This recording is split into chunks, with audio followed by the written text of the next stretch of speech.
अस्सलाम वालेकुम नाज़रीन, कैसे हैं आप सब लोग। उम्मीद करता हूँ सब होंगे बखैर व आफियत। बड़ी ईद की बड़ी खुशियों में और बड़ी ट्रांसमिशन में आपको खुश आमदीद कहते हैं और मेरी तरफ से और मेरी पूरी टीम की तरफ से बड़ी ईद की बहुत सारी ढेरों ढेर खुशियाँ आप सबको बहुत बहुत मुबारक हों।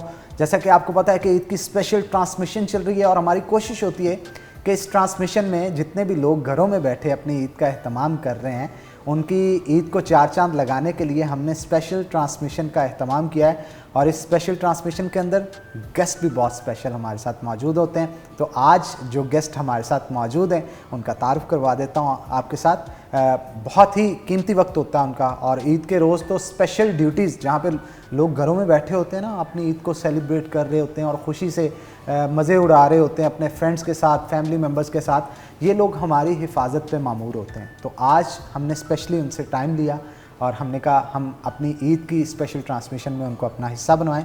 और हमारे साथ एसएसपी ऑपरेशंस जनाब हसन साहब मौजूद होंगे। अस्सलाम वालेकुम हसन साहब। सर आपको तो पहले बड़ी ईद की बहुत बहुत खुशियाँ मुबारक हों आपको। जी बहुत शुक्रिया आपको भी sir, thank you very much. Hasan साहब, क्या रूटीन होती है ईद के रोज़, सबसे पहले क्या करते हैं आप?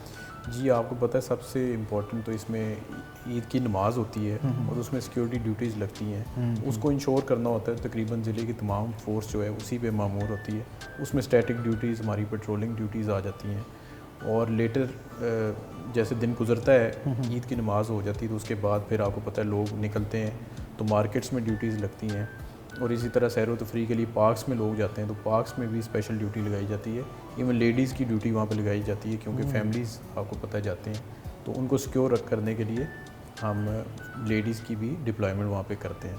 अच्छा हसन भाई, जब पुलिस की बात आती है और ईद का त्यौहार हो या फिर यौम शुहदा हो जी, तो हमेशा से शुहदा की फैमिलीज़ के साथ मैं देखता हूँ कि फैसलाबाद की पुलिस हो या पंजाब पुलिस हो, वो अपने शुहदा को इज़्ज़त बहुत ज़्यादा देती हैं और इस तरह के मौक़ों पे उनकी फैमिली को नहीं भूला जाता। तो इस दफ़ा क्या रूटीन रही? जी बिल्कुल, आपने सही बात की। और मैं तो हमेशा कहता हूँ कि जान से बड़ी कुर्बानी कोई नहीं होती।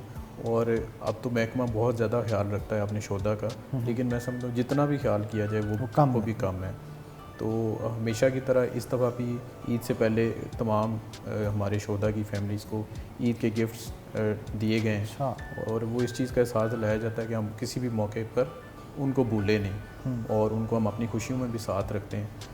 और आप जिस तरह से अपनी ड्यूटीज़ को लेके चलते हैं, इतनी हेक्टिक रूटीन होती है। इवन आप तो एक बड़े ओहदे पे हैं, एसएसपी ओहदे पे हैं, तो एक छोटा एएसआई या उससे छोटा हवलदार भी हो तो वो मेरा ख्याल है उसकी ड्यूटी 24 घंटे की होती है। अक्सर लोग ये कहते हैं ना कि थाने जाके हमारे साथ बात नहीं ठीक से करते। एक बंदा जब 24 घंटे ड्यूटी पे मामूर रहता है वो मेंटली इतना अपसेट होता है कि वो सही बात करना भी चाहे बाज़-औक़ात नहीं कर पाता। तो हमें उनकी मजबूरियों को भी समझना चाहिए। इतनी हेक्टिक रूटीन के बावजूद भी फैमिली की तरफ से प्रेशर नहीं आता कि ईद के रोज़ भी आप कहाँ बिज़ी रहते हैं, हमें भी टाइम दें थोड़ा? आपने बिल्कुल ठीक कहा। अक्सर जब लोगों को छुट्टियाँ होती हैं तो हमारी ड्यूटी डबल हो जाती है। जैसे ईद के त्यौहार की भी आप जिक्र कर रहे हैं तो आज के रोज़ भी तमाम पुलिस वाले ऑन ड्यूटी होते हैं, अपनी ड्यूटी कर रहे होते हैं।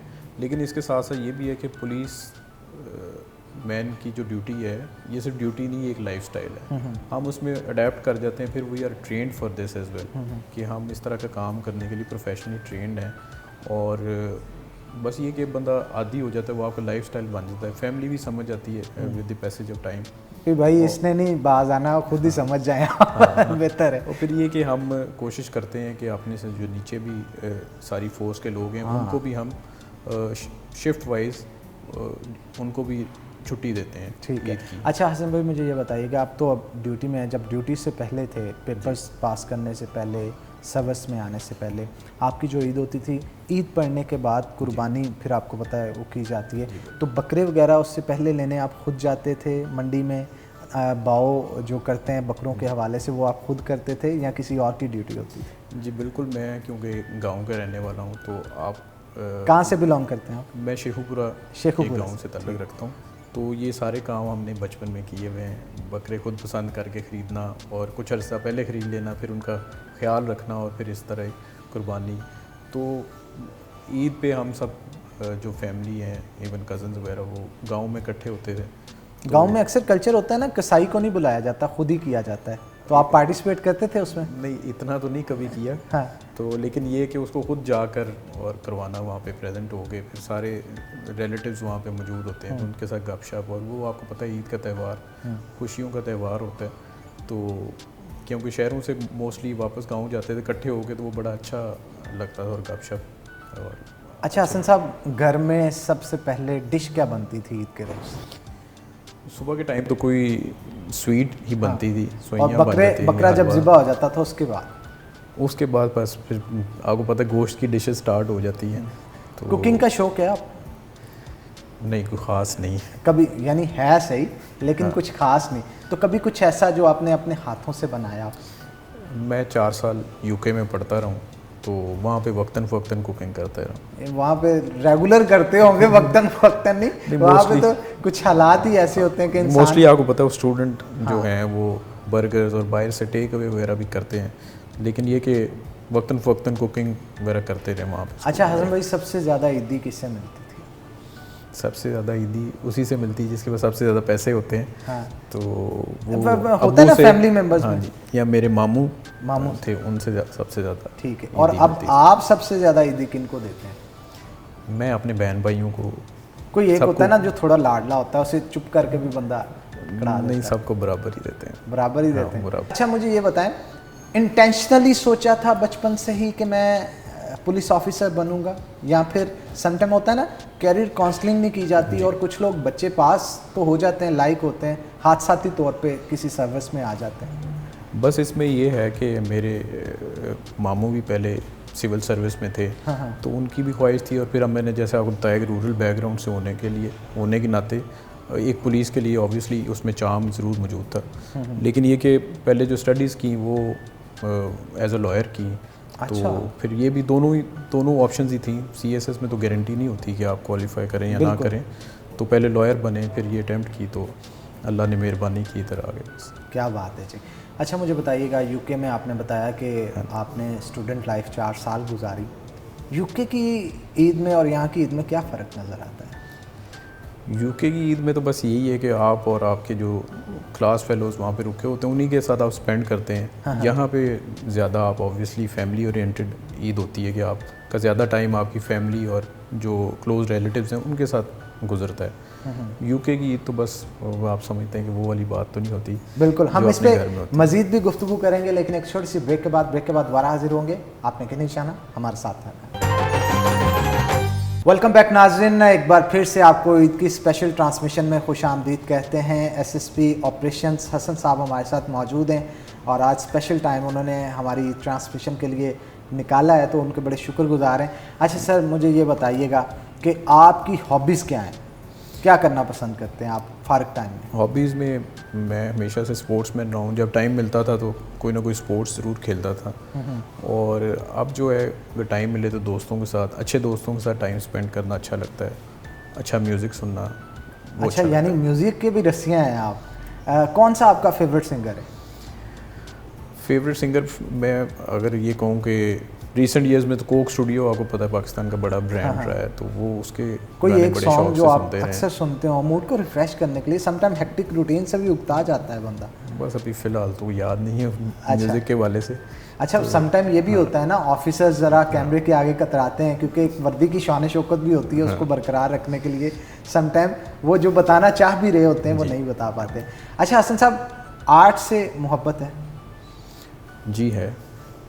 कहाँ से, मतलब किस तरह की आर्ट से आपको मोहब्बत है? पेंटिंग आपको पसंद है या आर्ट्स? मैं इस लिहाज से कहूँगा कि कोई भी जो अल्लाह की क्रिएशन है जिसमें खूबसूरती है, या इवन कोई मैन मेड चीज़ जो खूबसूरत है, वो हमेशा अट्रैक्ट करती है। अच्छा सर, मुझे ये बताइएगा, फेवरेट स्पोर्ट्स आपकी कौन सी हैं जो जिस खेल के आप खूब इंजॉय करते हैं? ट्रेडिशनली तो आपको पता है कि क्रिकेट ही चलती है गली मोहल्ले में, वो आप इजीली खेल भी सकते हैं, तो क्रिकेट ही खेली बचपन में। लेकिन इस स्टेज पे स्क्वॉश में काफ़ी इंटरेस्ट है, और वो इजी भी है कि आप 2 बंदे हैं, आपको पूरी टीम इकट्ठी नहीं करनी पड़ती, फिर वो फिज़िकल एक्सर्शन भी उसमें काफ़ी ज़्यादा, और आप उसमें मेंटली भी फ्रेश हो जाते हैं। तो एट माई एज अब मुझे स्क्वॉश खेलना काफ़ी पसंद है। अच्छा, तो मुझे ये बताएं कि फेवरेट क्रिकेटर कौन है आपका? अक्सर होता है ना, बंदा जब मैचेस देखता है तो आइडलाइज करता है, यार ये जो क्रिकेटर है ना, ये फेवरेट है। फेवरेट क्रिकेटर्स वो काफ़ी रहे हैं। आप मौजूदा पूछ रहे हैं? मौजूदा बता दें और पहला भी बता दें जो आपको पसंद हो। मौजूदा तो पाकिस्तानी टीम में तो बाबर आजम ही है, और अगर ओवरऑल देखा जाए तो मेरा विराट कोहली मुझे काफ़ी पसंद बाबर आजम से कभी मुलाकात का मौका मिला, कभी मुलाकात हुई हो आपके उनसे? मेरा ख्याल है ऑन ड्यूटी हुई है कहीं ना कहीं मुलाकात, क्योंकि मैचेस में ड्यूटी करते रहे तो मुलाकात हुई। और मेरे दोस्त होते थे इधर एसपी इर्तज़ा कुमेल साहब, वो आजकल लाहौर है, उनकी तो काफ़ी अच्छी दोस्ती हो गई अब बाबर आजम के साथ। वीडियो भी 1-2 बनाई उन्होंने, बड़ी वायरल हुई है। वो पीसीबी में चले गए ना, पीसीबी में चले गए, सो दैट्स व्हाई उनकी जी होती है। तो इसी तरह हमारी भी ड्यूटीज़ लगती रही होटल्स पे, जहाँ पे रुकते वहाँ ड्यूटीज़ करते रहे, तो वहाँ पे मुलाकात हुई। क्या समझते हैं कि प्रोफेशनल लाइफ की फ्रेंडशिप बेहतर है या यूनिवर्सिटी या कॉलेज लाइफ की जो फ्रेंडशिप थी वो? ऑब्वियसली जो पुरानी आपकी दोस्ती होती हैं before getting into the profession, वो ही देर पा होती हैं और वो ज़्यादा मजबूत भी होती हैं, और उनका कंपैरिजन नहीं है। मैं समझता हूँ जॉब के बाद जो आती हैं वो उस तरह से, क्योंकि आपके उनके साथ बहुत ज़्यादा टाइम गुजरा होता है, अच्छा बुरा टाइम गुजरा होता है, और वो बगैर किसी लालच की आपकी दोस्तियाँ हुई होती हैं, तो ऑब्वियसली उसको। और अभी सीट पे आने के बाद ये भी होता है ना, कुछ लोग स्टेटस को देख के रिलेशन बनाने की कोशिश करते हैं, लेकिन तब आप कुछ नहीं भी होते तो वो दोस्त आपके फिर भी मौजूद होते हैं। बिल्कुल सही कह रहे हैं। तो मुझे सर ये बताइएगा, पुराने दोस्तों में से सबसे ज़्यादा याद आपको किसकी आती है? पुराने दोस्त मेरे काफ़ी हैं।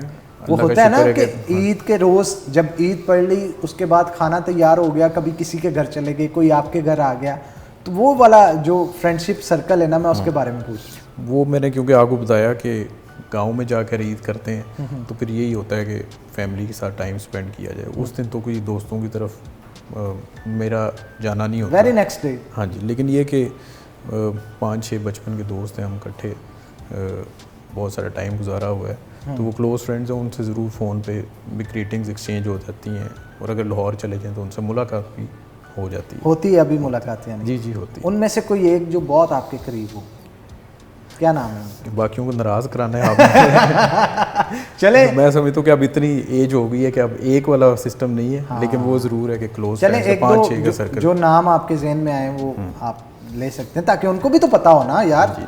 हमारे चलो एक तो मैं फैसलाबाद में बैठे हुए, जो फैसलाबाद में अवैस नुमान गुजर है, वो मेरा बचपन का दोस्त है। अच्छा, अब अवैस नुमान की ना आपने हमें एक अच्छी और एक बुरी आदत बतानी है जो आपको लगता है कि यार अवैस आपने ये बड़ी अच्छी बात है, और एक जो उनमें बुरी बात है वो भी। अच्छी बात तो उसकी है कि वो मेरे लिए एवर अवेलेबल है, तो जब भी आप कॉल करें वो अवेलेबल है। ऐसे नहीं होता कि वो कहे कि यार मैं इस काम में बिज़ी हूँ या मैं नहीं आ सकता। हमेशा दोस्त ही वो होता है जो हर वक्त अवेलेबल जी आ जाता है, और अच्छे बुरे काम में साथ ही होता है। और बुरी सर बैड हैबिट तो होती है, समय कोई लेट आता है, कोई गुस्सा कर जाता है, बस वो छोटे छोटे शायद वो झूठ कह लेना चाहिए कि मैं इतने मिनट में आ जाऊंगा, तो वो लेट कर देगा या सीधी बात नहीं करेगा। अच्छा, गोल मोल बात करके ये पूरे पंजाब का मसला है सर। बस हमारे भी दोस्तों अब फ़ोन किया ना दोस्त ने, कहा तो पता चलता है जी मैं तो बस ये गाड़ी लगा रहा हूँ, तो बाहर आ जा, तो वो अभी अपने घर से भी नहीं निकला होता। ये गोल मोल बात कर जाते हैं, तो मुझे ये चीज़ पसंद है कि सीधी बात होनी चाहिए, क्लियर बात होनी चाहिए, तो वो ये थोड़ी स्ट्रेट फॉरवर्ड है आप। हाँ जी। अच्छा, वैसे कल्चरल एक्टिविटीज़ अगर देखी जाए, यूके में भी आप रहे, पाकिस्तान में भी, क्या डिफरेंस नज़र आता है? कंफर्टेबल कहाँ पे फील किया आपने ज़्यादा? कल्चर तो ऑब्वियसली आपको पता है कि हर जगह का मुख्तलिफ होता है, और मैच्योरिटी इसी में होती है कि आप तमाम डिफरेंट कल्चर्स को अप्रिशिएट करें। मतलब आप ये ना समझें कि एक दूसरे पे सुपीरियर है। हर कल्चर की अपनी वैल्यूज़ हैं, और वो उनके लिहाज से बेस्ट ही होती हैं, तभी वो कल्चर डेवलप हुआ होता है। और जो आपने बात की कंफर्टेबल होने की, मैं समझता हूँ कि मैं दोनों जगह पे कंफर्टेबल था, because I was quite young जब मैं बाहर गया हूँ, तो मुझे कोई अडेप्ट करने में कोई ऐसा इशू नहीं आया। और अब तो ग्लोबलाइजेशन की दुनिया है, यूके में भी बहुत सारे पाकिस्तानी मुसलमान मौजूद हैं, तो कोई ऐसा मुझे कोई इशू वहाँ पे भी नहीं हुआ। यहाँ पे भी, यहाँ तो ऑब्वियसली पले बड़े हैं, तो दोनों जगह आई फेल्ट कंफर्टेबल। अच्छा, कभी ऐसे हुआ कि किसी मौसमी कसाई से पलड़ा पड़ गया हो, आपका बकरा या बैल उसने करना हो, और मौसमी कसाई हो, आपको बड़े वो ना जो कहते हैं कि मुश्किलात में उसने डाल दिया हो? कभी ऐसा हुआ गांव में या शहर में, या अब भी कभी आपने कुर्बानी करनी हो?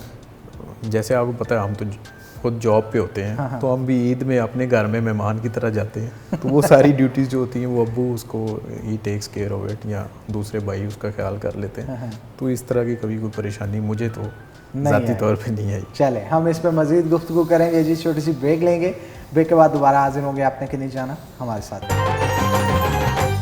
वेलकम बैक नाज़रीन, ईद की स्पेशल ट्रांसमिशन में आपको फिर से खुश आमदीद कहते हैं। हमारे साथ हसन साहब मौजूद हैं, उनसे मज़ीद गुफ्तगू करेंगे। हसन साहब, आज की और आज से 10 साल पहले की ईद में क्या फ़र्क नज़र आता है? आज आप यूनिफॉर्म में सारी की सारी ईद गुजारते हैं, और एक दौर था कि चाम होता है हर बंदे को कि यार मैं कल को ये पहनूंगा, या स्पेशल कोई सूट्स या ड्रेसेस तैयार करवाए जाते हैं, घड़ी मैचिंग, जूते मैचिंग, कुछ इस तरह के मामला भी होते हैं ना जवानी में। जी बिल्कुल। तो क्या फ़र्क आपको? सबसे बड़ा फ़र्क तो ये है कि तब ईदी मिलती थी, अब ईदी देते हैं। और दूसरा ऑब्वियसली 10 साल में बड़ा टाइम है, बंदा मैच्योर हो जाता है, आपकी ज़िम्मेदारियाँ बढ़ जाती हैं। जॉब में आने की वजह से बहुत सारी ज़िम्मेदारियाँ बढ़ गई। आप हमारी फैमिली भी अब उस लिहाज से देखती है, ज़्यादा रिस्पॉन्सिबल होना वो हमसे एक्सपेक्ट भी करती हैं।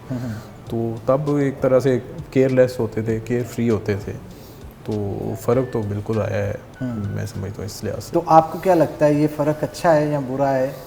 जवानी में लौटना वापस अगर चाहें तो, अगर सपोज़ आपको 10 से 12 साल पीछे ले जाया जाए या 15 साल पीछे ले जाया जाए, दोबारा आपको प्रोफेशन चूज़ करने का मौका मिले, तो कौन सा प्रोफेशन चूज़ करें? अब तो क्योंकि ये जब 8-9 साल मेरी सर्विस हो गई है, तो अल्लाह का शुक्र है, इज़्ज़त से टाइम गुजरा है, और अब तो मुझे चॉइस मिले तो मैं फिर भी पुलिस में नहीं ऑब्वियसली बनना चाहूँ। पुलिस में अगर आप कहेंगे मैं ये ना बना होता और चूज़ करना पड़े, तो वो भी मैं समझता हूँ कि मैंने एज ए लॉयर तालीम हासिल की, तो वो भी बहुत अच्छा प्रोफेशन है।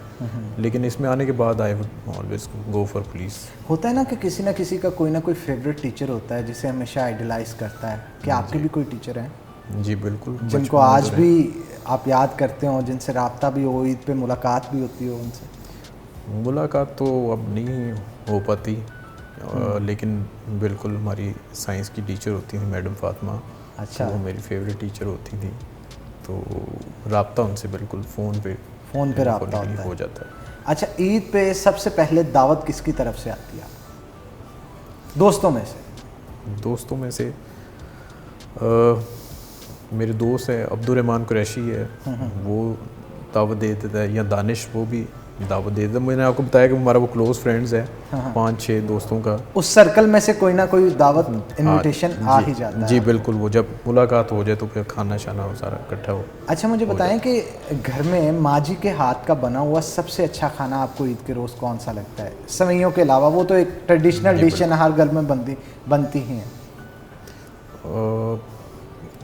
गोश्त अच्छा, माँ के खाना तो फिर आपको पता ही है, कुछ भी बना हो तो वो अच्छा ही होता है, स्पेशली हम जैसे लोगों के लिए जो पढ़ाई के टाइम भी घर से दूर रहे हैं और अब जॉब की वजह से भी घर से दूर रहते हैं, तो वैसे अच्छे खाने को बड़ा मिस करते हो। जी बिल्कुल, और वो फिर आप वाली बात है कि माँ के हाथ का खाना तो हर चीज़ ही। ऐसे नहीं होता कि जब आप जाते हैं वो बहुत सारी डिशेस आपको एक साथ ही बना के पैक करके दे देती हैं कि सारा हफ्ता खाते रहना, फ्रीज़ कर लो जाके? नहीं, इस तरह की तो हमारे घर में रिवाज नहीं है। लेकिन जब जाते हैं तो फिर ऑब्वियसली माँ बाप की कोशिश होती है कि बेहतर से बेहतर किया जाए, और वो आपको, जैसे मैंने कहा, कि वो मेहमान की तरह ट्रीट करते हैं और फिर बहुत ज़्यादा कोशिश करते हैं कि ख्याल रखा जाए और सारा। अच्छा, ये पुलिस की आपस में कोऑर्डिनेशन, कंपैटिबिलिटी कितनी इम्पोर्टेंट होती है? शहर में कोई भी इवेंट हो, कोई भी क्राइम का रेशो हो, इसे कम करना हो, इसे कम करने के लिए, या फिर कोई भी चीज़ एग्जीक्यूट करने के लिए, इनकी कंपैटिबिलिटी आपस में कितनी इंपॉर्टेंट होती है? जी, वो बहुत इसेंशियल है। ऑब्वियसली अगर कोई उसमें गैप आ जाए तो वो तो फिर चीज़ एग्जीक्यूट ही नहीं हो सकती। कि अगर मैं या मेरे से ऊपर कोई ऑफिसर कोई कमांड दे और नीचे वाले वो समझ ही ना पाएँ या वो उसको एग्जीक्यूट ना कर पाएँ, तो फिर तो आप समझते हैं सिस्टम ही पूरा जो वो हाईजैक हो जाएगा। तो लेकिन इसमें ये कि पुलिस फोर्स एक डिसिप्लिन फोर्स है, और वो मैं नहीं, मेरी जगह कोई भी और हो तो जो भी वो कहेगा ऑब्वियसली वो इम्प्लीमेंट होगा, और इसी में फिर पुलिस फोर्स की कामयाबी भी है। अच्छा हसन साहब, मुझे ये बताइएगा, पुलिस की तरफ से या आला अफसरान की तरफ से ईद के रोज़ स्पेशली कुछ ऐसा ऑर्गेनाइज़ किया जाता है कि कुर्बानी यहाँ पे करके जो ऐसे पुलिस ऑफिसर्स हैं कुर्बानी नहीं करते, उनके घरों तक गोश्त पहुँचाया जाए? इसमें पुलिस लाइन में ईद की नमाज अदा की जाती है, और उसके बाद जो है डिस्ट्रिक्ट पुलिस की तरफ से एक बड़ा खाना किया जाता है। अच्छा। जिसमें तमाम कांस्टेबल्स और तमाम नफरी जो है वो आते हैं और वो वहाँ पे इंटरेक्ट भी करते हैं, एक दूसरे को ईद भी विश करते हैं और खाना भी खाते हैं। वो सिस्टम है जो आप बात कर रहे हैं, उस तरह का सिस्टम। लेकिन ये भी एक किस्म का अच्छी बात है, एक अच्छी रवायत है जो कि पंजाब पुलिस की तरफ से डाली गई है कि बहुत सारे लोग ऐसे जो घरों को जा ही नहीं सकते अपनी ड्यूटी की वजह से, उनकी ड्यूटीज़ लगी हुई हैं पूरे शहर में, तो उनको एक खाना जो है वो एक अच्छा खाना, एक अच्छा मील, वो भी कुर्बानी का गोश्त जो होता है जिसे खाना सवाब भी है, तो वो स्पेशली यहाँ पे ऑर्गेनाइज़ किया जाता है।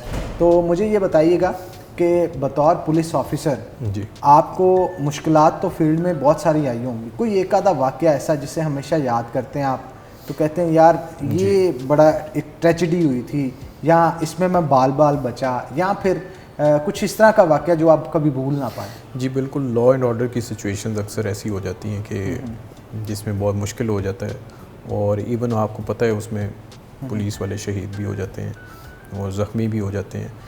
तो इस तरह की कोई अगर कोई सियासी पार्टी की तरफ से कोई लॉ एंड ऑर्डर की ऐसी सिचुएशन क्रिएट हो जाए, वो काफ़ी मुश्किल होता है टैकल करना। या कोई रिलीजियस पार्टी अगर निकल रहा है, लॉन्ग मार्च कर रही है, या इस तरह का मामला हो जाए, तो उनके साथ भी काफ़ी मुश्किल हो जाती है। फिर आपको पता है कि मैं सिंध में पोस्टेड था, तो वहाँ पे ये ब्लास्फेमी वाला इशू बन गया था।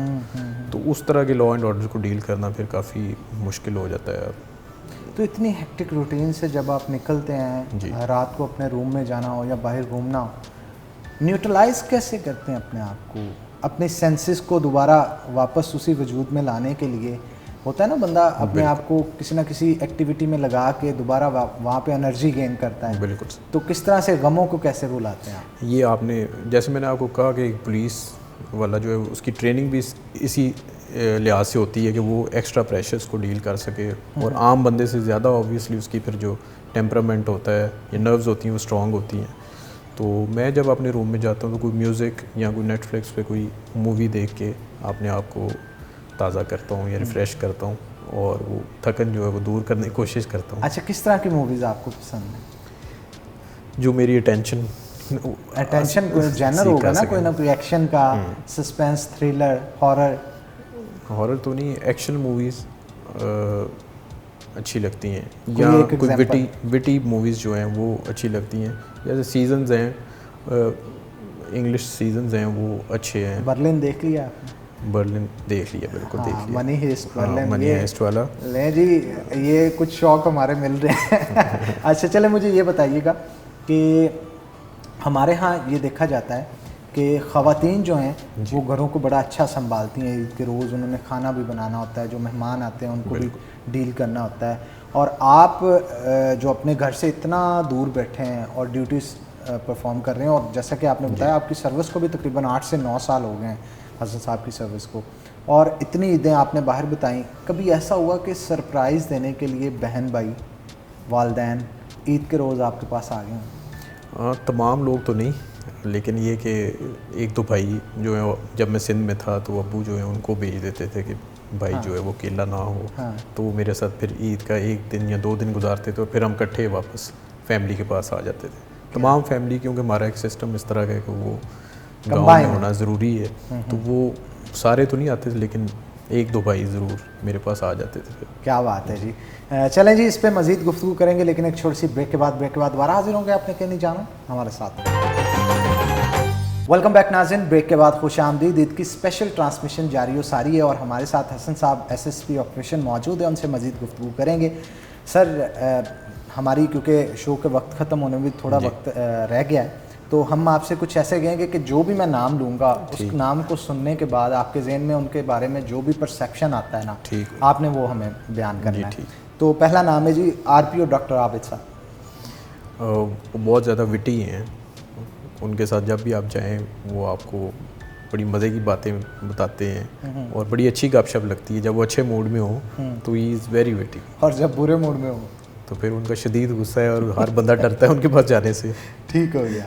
CPO कामरान आदिल साहब। सर्कस, उनके प्रोफेशनलिज्म उनकी जो है वो पहली चीज़ ज़हन में आती है, और सर की लीगल क्वालिफ़िकेशन भी बहुत ज़्यादा है, तो उनका नाम सुन के प्रोफेशनलिज्म जी। SSP इन्वेस्टिगेशन वहाब साहब, वो मेरा बैचमेट भी है, तो उसको सोच के भाई ज़हन में आता है कि वो मेरा भाई है। क्या बात है। वहाब साहब में क्या अच्छा लगता है आपको? वहाब मैंने कहा उसके साथ तो बहुत टाइम गुजर चुका है अब, और बेहतरीन इंसान है और प्रोफेशनल ऑफिसर है, तो बस एक बेहतरीन दोस्त भी ज़हन में आता है वो। ठीक हो गया। हाँ जी। एसपी लालपुर टाउन रहमान कादिर साहब। रहमान कादिर साहब बहुत हम्बल हैं और अपनी ड्यूटी जो है वो बड़ी ईमानदारी से करते हैं, तो उनकी humbleness. SP Madina Town Shamir साहब। वो मेरा स्पोर्ट्स बडी है, तो स्क्वाश में उसके साथ खेलता हूँ, तो पहली चीज़ जो मेरे जहन में आती है स्क्वाश। अच्छा प्लेयर कौन है आप यहाँ? वो बेहतर है, वो बेहतर है। ये ऑन एयर भी मैं मानूंगा तो वही होगा। अच्छा ये होता है ना समटाइम आप किसी की इज्जत रखने के लिए कह हाँ देते ये हैं, भी है, आप यही इसको टच दें लेकिन तो वो स्क्वाश मेरे जहन में आती अच्छा चले जी। एसपी सीआईए आबिद जफ़र साहब। आबिद जफ़र साहब को की जो कंप्लायंस है, जो भी चीज़ उनको कहते हैं वो बड़े अच्छे तरीके से उसको फॉलो अप करते हैं और उसको इम्प्लीमेंट करवाते हैं, and he is once again a very professional police officer. क्या बात है जी। एएसपी मोहसिन। एएसपी मोहसिन बहुत मेहनती है, and he is always willing to learn, और जो भी आप उसको टास्क देंगे उसको वो आपको खुद फॉलो अप देता है। अभी भी आपके सामने वो आया था किसी चीज़ के वाले से, तो बहुत मेहनती है, and he is willing to learn, बस वो उसकी बहुत अच्छी बात है। एएसपी पीपल्स कॉलोनी ज़ैनब साहिबा।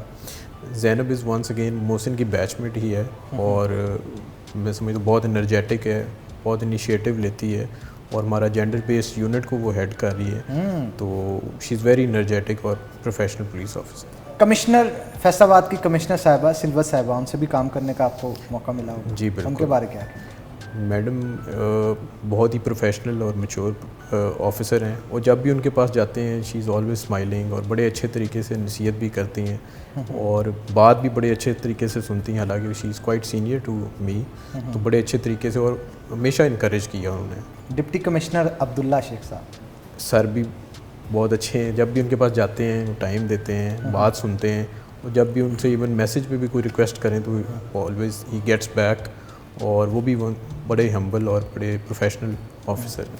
अच्छा वैसे सर जैसे शाम का वक्त हो, एक पहाड़ी हो, जैसे मारगला की पहाड़ियाँ हैं ठीक, इस्लामाबाद में, ढलती हुई शाम है, डूबता हुआ सूरज है, एक टेबल है और टेबल पे के साथ 2 चेयर्स पड़ी हैं, एक पे आप हैं और एक को किसी और को बिठाना पसंद करें, और साथ में चाय पिलाना पसंद करें, तो इन तीनों में से किसे आप साथ बिठा के चाय पिलाना चाहेंगे? मायरा खान, महविश इजाद या आयज़ा खान? महविश याद, महविश इजाद ही क्यों? ठीक अच्छी हैं वो, इसलिए। कैसे मतलब एक्टिंग अच्छी लगती है उनको? वो एक्टिंग भी अच्छी है, she is good looking as well, और मेरे ख्याल में पर्सनैलिटी भी अच्छी है उनकी, शी कैरीज हरसेल्फ। अगर उनके साथ आपको मूवी करने का मौका मिले तो करेंगे? मेरी उम्र गुजर गई है मेरे ख्याल में, हाँ अगर हो सकता है पुलिस वाले का रोल प्ले करना हो तो दैट कैन। सर हो सकता है वो आपसे बड़ी हो। मेरी एक्टिंग की एज वो करती आ रही है ना वो तो। अच्छा तो ठीक है। एक होता है ना गाँव का, जैसे आपका ताल्लुक भी गाँव से, वो होता है सरसब्ज लहलहाते खेत होते हैं, दरमियान में कच्ची सड़क होती है, और साथ में आपने सौराब का साइकिल है आपके पास, और पीछे अगर किसी को बिठा के जाना चाहें आप एक सफ़र पे और कोई गाना सुनाना चाहें, तो इनमें से किसे सुनाना पसंद करेंगे? नीलम मुनीर, हानिया अमर या फिर आयज़ा खान? नीलम मुनीर का। नीलम मुनीर का उनका वो गाना एक उन्होंने किया था, तुझे चाहा हद से भी ज़्यादा, वो वीडियो आपने देखी हुई है नीलम मुनीर की? शायद देखी हो, मुझे एग्जैक्टली याद नहीं। अच्छा, आप किसको रेफर कर रहे हैं, लेकिन देखी हो शायद। नीलम मुनीर पसंद है वैसे आपको? जी पसंद। ठीक है, तो नीलम मुनीर साहिबा, हमारे जो एसएसपी साहब हैं वो आपको पसंद करते हैं, और अगर आपका फैसलाबाद चक्कर लगे तो सर उनको यहाँ पे ज़रूर मदऊ करें। जी बिल्कुल। और उनके एजाज़ में एक डिनर शिनर भी रखें, ताकि फैसलाबाद की जो मेहमान नवाजी है जी, नहीं उसमें पुलिस ने फैसलाबाद पुलिस ने बहुत अच्छा काम किया। हम उनको खिदमत मरकज़ और बाकी इस्टेब्लिशमेंट्स विज़िट करा सकते हैं। हाँ। अपने थाने जो रेनोवेट किए हैं वो विज़िट करा सकते हैं। सेफ सिटी प्रोजेक्ट भी बन रहा है, तो वो मेरा ख्याल है एक बहुत बड़ी चीज़ है फैसलाबादियों के लिए। अच्छा सर, जाने से पहले आखिरी सवाल आपसे, फैसलाबादियों के नाम कोई अच्छा सा मैसेज दें, और आपको फैसलाबाद आके कैसा लगा ये भी बताएं। फैसलाबाद आकर मुझे तो बहुत अच्छा लगा है, अल्लाह का शुक्र है। बहुत अच्छा टेन्योर मेरा अभी तक जा रहा है, और मज़ा आ रहा है काम करने का, और बहुत अच्छे लोग हैं फैसलाबाद के। जो पैगाम में तो मेरा यही है कि कानून फॉलो करें। अगर कोई भी लॉ इन्फोर्समेंट एजेंसी आपको काम करने को कहते हैं तो उनसे उलझे नहीं, बल्कि उनको फॉलो करें, क्योंकि एक तो वो लॉफुल डायरेक्शंस होती हैं और इवेंचुअली वो आपकी ही बेहतरी के लिए होती हैं। तो ये मेरा पैगाम होगा सब फैसलाबादियों के लिए। और मेरा ख्याल है ईद मुबारक भी सर कहना बनता है। और इस मौके की मुनासबत से मैं तमाम को ईद मुबारक कहूँगा और अल्लाह ये दिन जो है उनके लिए खुशियों से भरपूर हो और आगे भी उनके लिए आसानियाँ पैदा हों। आमीन सुम आमीन। और हमारी भी ढेर सारी दुआएं हमारी पंजाब पुलिस के साथ भी है, हमारी ऑडियंस के साथ भी हैं, और हम दुआ करते हैं कि अल्लाह ताला दोनों के दरमियान अफ़ाम व तफ़हीम जो है वो बनाए रखे और इसी तरह एक अमन का सफ़र जो है वो जारी व सारी रहे। और इसी के साथ नाज़रीन इजाज़त चाहूँगा, लेकिन जाने से पहले एक बार फिर से आपको हनान बुखारी और उनकी हमारी पूरी टीम सिटी 41 CNN न्यूज़ की तरफ से मुकम्मल जो अहले पाकिस्तान हैं, अहले फैसलात हैं, उनको बड़ी खुशियाँ जो है वो मुबारक हों। तो चलते हैं जनाब, वक्त हो चुका है ख़त्म। इंशाल्लाह फिर होगी आपसे मुलाकात, तब तक के लिए अल्लाह हाफ़िज़।